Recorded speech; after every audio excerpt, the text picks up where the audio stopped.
My name is David Bulla, and I'm an associate professor of communication, and I am the interim chair of the department. The importance of journalism in today's world is pretty much the same as it's been for, I want to almost say 400 years, when we had the first European newspapers after the invention of the printing press.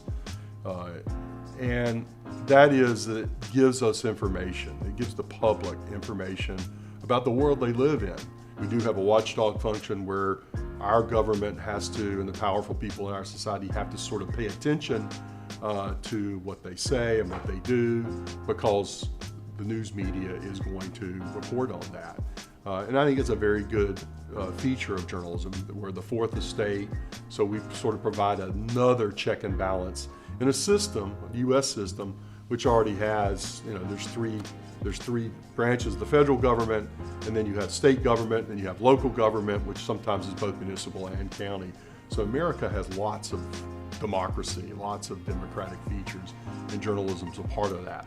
Like any profession or any discipline, there's what I call sine cosine moments. There's rise and fall, and there are very particularly strong periods of time for journalism, and then there are weaker periods, and a lot of times it's sort of in between.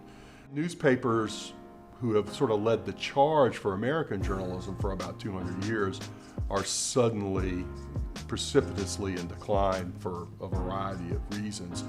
But yet, we're still getting information. In fact, we have more information now than ever, mainly because of the internet, but also because of other technology, especially the smartphone, and we have more access to information.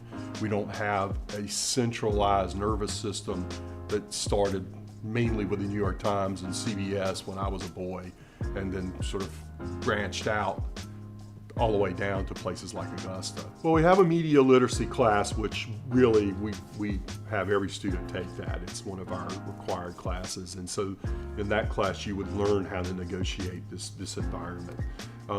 But also we have classes that are dedicated to the practice of journalism.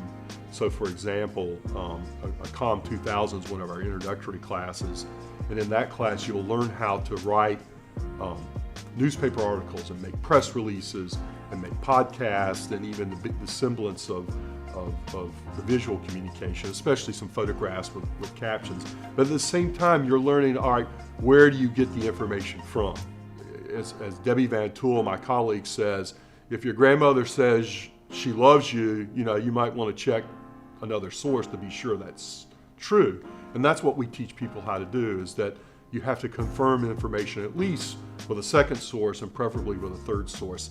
So there's more information than ever. So there's really, in a weird way, more opportunity than ever for potential young journalists. It's just that they're not going to start in a traditional place like a newspaper or even a magazine.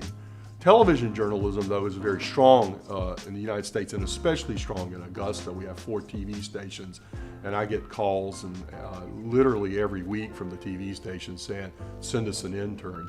One thing that I think is very important for future comm majors to realize is that one of the things that also has happened over the last 3 decades is something we call convergence. So you're seeing more and more the media that used to sort of have what we call silos, where if you were going into film, you went into film and that was it. And if you're going to be a photojournalist, you studied photojournalism. If you're going to be an editor, you studied editing, and so on and so forth. Now, while there still needs to be some kind of mastery of something one of these skills that you're really interested in, more and more people are expected to do multiple skills. Now, the person who covers the game may also have to take the photos, they may also have to make a video or a podcast, and so on and so forth. And this is across the board. Now, I think in the video world, film, television, there's a little bit less of that.